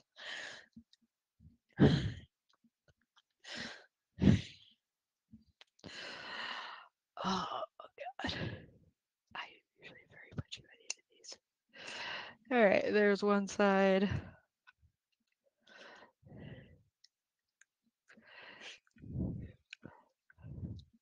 And here's the other.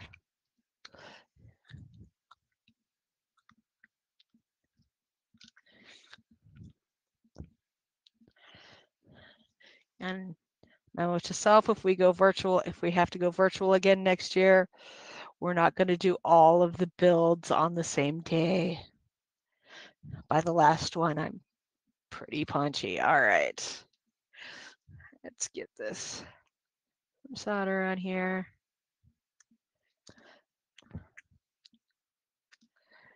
And some solder on there.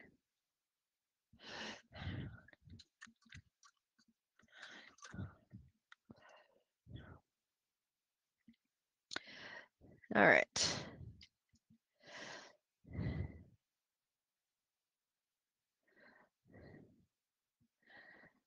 All righty. Who wants to check the instructions to see if I originally had this on D9 or D10?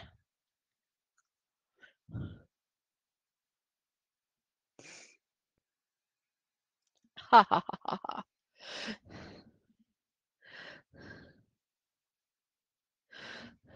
D10. All right. Thank you, Beto. All right.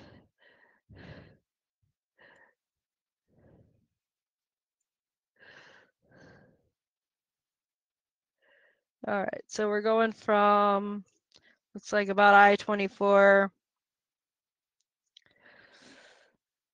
to J3. And we got a little bit of rat's nest going. And there we go. And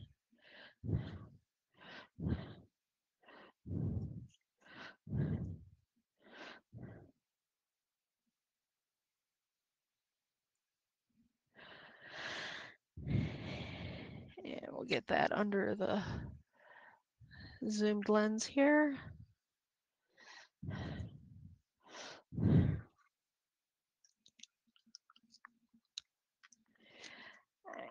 We'll do one side. And then the other. Oh, there it is.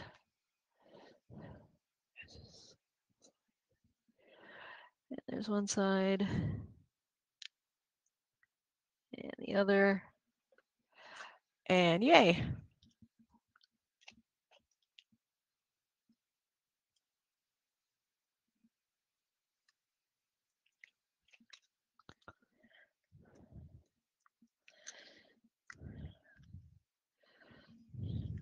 And so now I'm going to flip back over to the wide angle.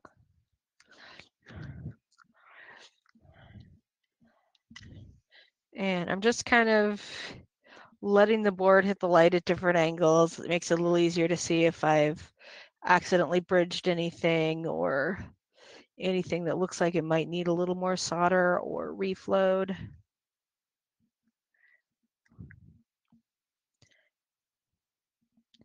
So not great, not terrible, should be serviceable.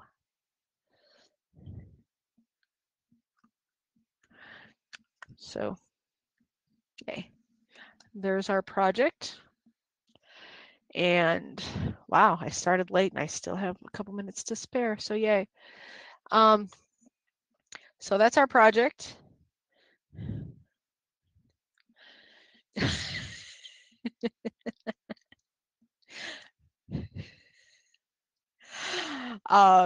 We'll go ahead and we'll walk through programming it tomorrow.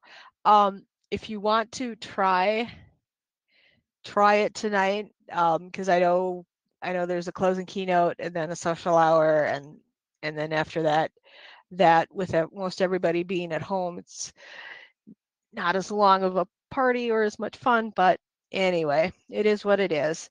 Do go ahead and try it. If you look at the Arduino IDE, there's 2 sketches that'll let you test these things. And I'm just going to run through quick how to change them for these boards. I'm not going to load them. Do we need to run the power? Oh, why, yes, John, we do need to run the power. So let's actually not look at the IDE. And actually, thank you very much, John, for reminding me, because you're awesome, and I've been at this workbench way too long today. So we're going to need a red wire.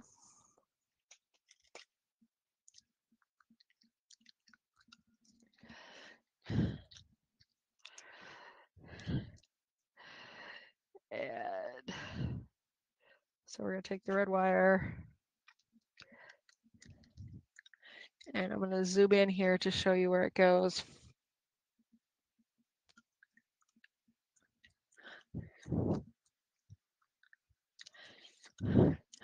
Okay, so if we look at the bottom right corner of the Arduino, we have these pins down here that are mysteriously marked 5V, RST, GND, and VIN.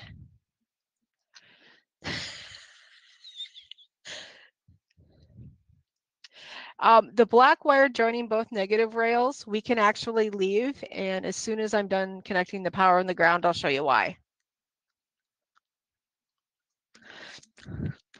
Okay, so back here. So what we need to do is we need to provide the LEDs with 5 volts. So we're going to use this 5V pin and hook that into the positive rail or the plus rail on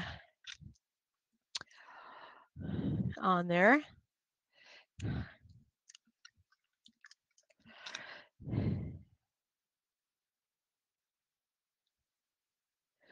So let's tin one end, give it a little bend, and I'm sorry I'm doing some of these things the way I would if I didn't have an audience.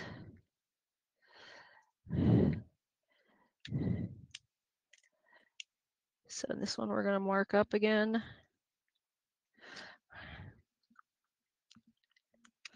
Go away. All right. And oh, let's fade out a little bit. Here we go. And so we're back to cut. Okay, we're going to start at square one because I was on the wrong camera and I just messed up my wire. So we got our length of red wire. We're going to take one end, strip it, twist it, and tin it. And my puddle's almost dry. All right. And there we go there. And that's not quite perfect, so we'll just trim off a little bit. All right. And we're going to go back to the 5 volt.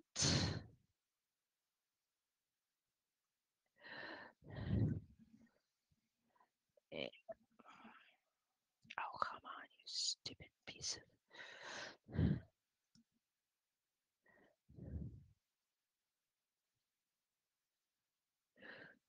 And there's that, and that, and that. And our friendly blue Sharpie. Okay, let's not cut on the Sharpie line again. Let's cut past the Sharpie line and instead strip to the Sharpie line. All right.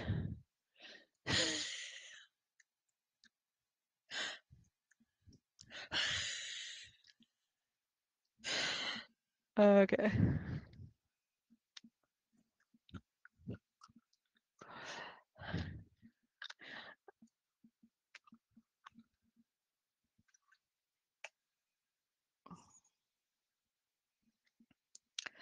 All right.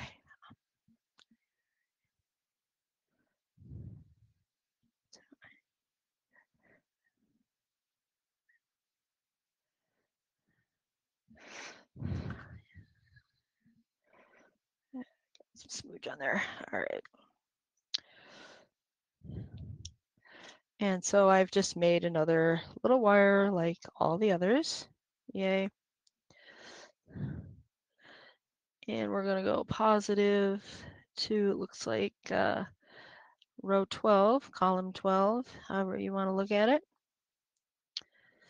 12C and positive rail. And let's get that in focus. And let's see, what haven't we used yet? There, reverse slide, why not? Okay.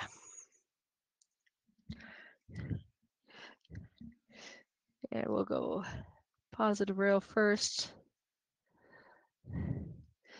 And then up in here.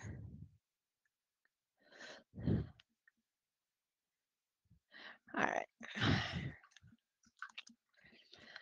And we'll trim off the little tag.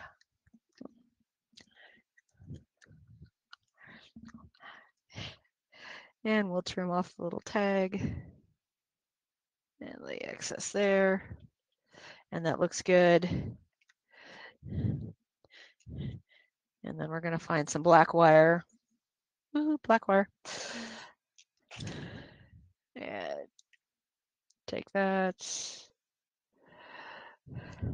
And that. And twist. And then this one is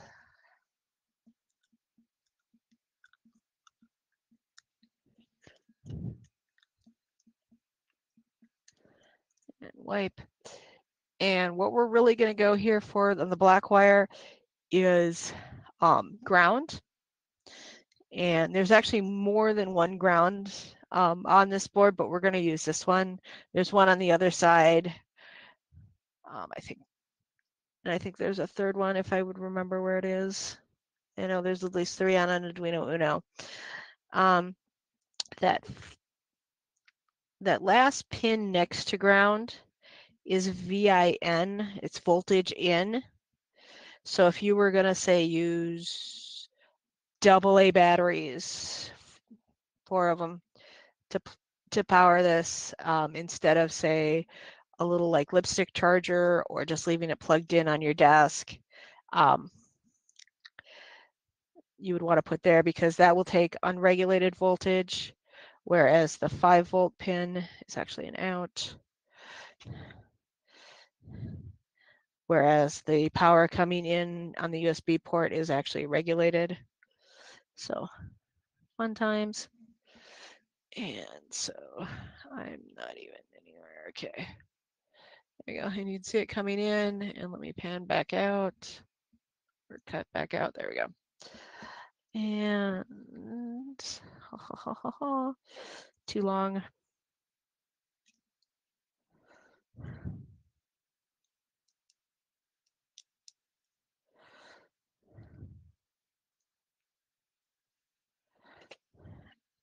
Oh, there we go.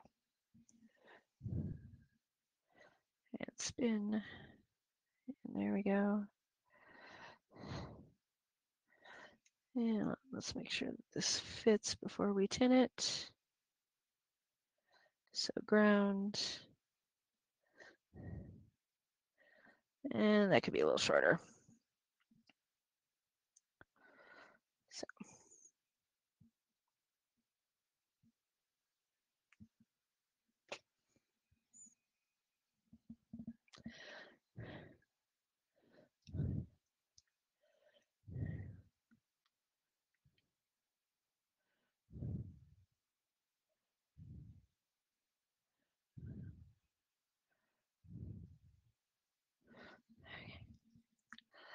All right.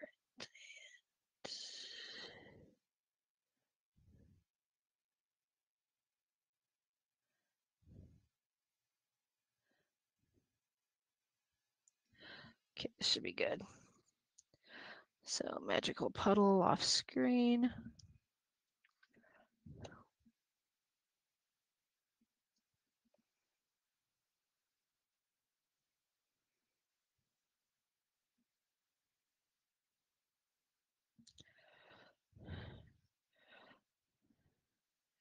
And we did not get this through the magical puddle enough. Let's try that again. There we go, that's better.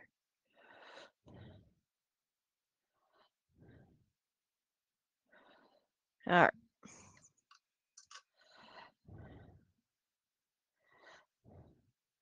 So there we go, and we're just going to trim these down, pre-trim these down a little bit. They're kind of long. And so this is going to go from ground GND into the negative rail and bend and bend and bend that way. There we go.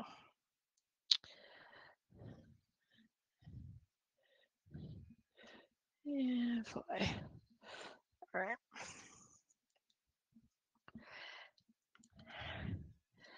All right, and there's our last 2 connections for the evening. Coming right up. And then we'll explain why we don't need that black wire that you saw in the prototype. So there's that one end. Where's the other end? Oh, good God. Oh, there it is.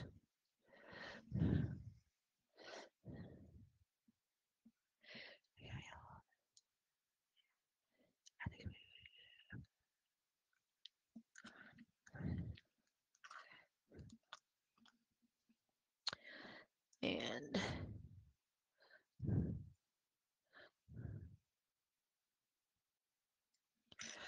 all right. So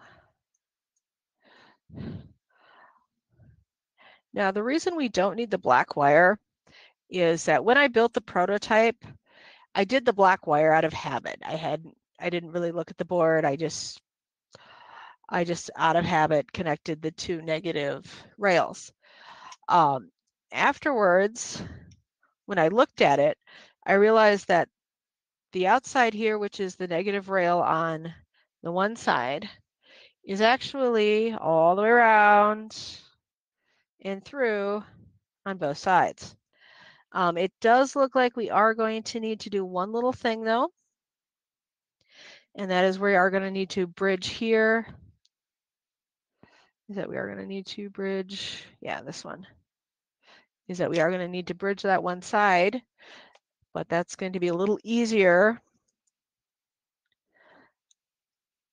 than having to add more wires. So we take this and you just put down a big glob of solder. And if you're lucky, you can get it to, oh sure, first time all day I can get something to bridge that I wanted to bridge. All right. That makes my life awesome. And you kind of put down a big glob of solder here. Fine. Okay. So, and if it's not bridging, you can add a little piece of wire,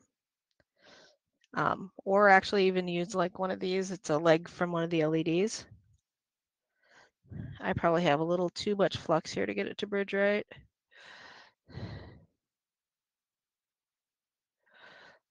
Yeah, it's not going to. Too much flux.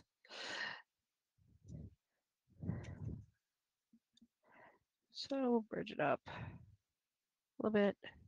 Nope. Oh, fine. We'll show this on the other side where it's dry.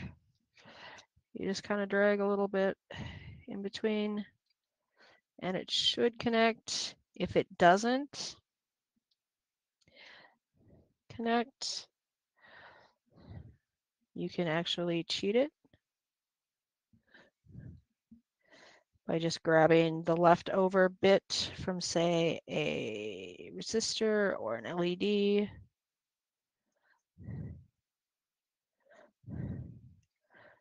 Like that.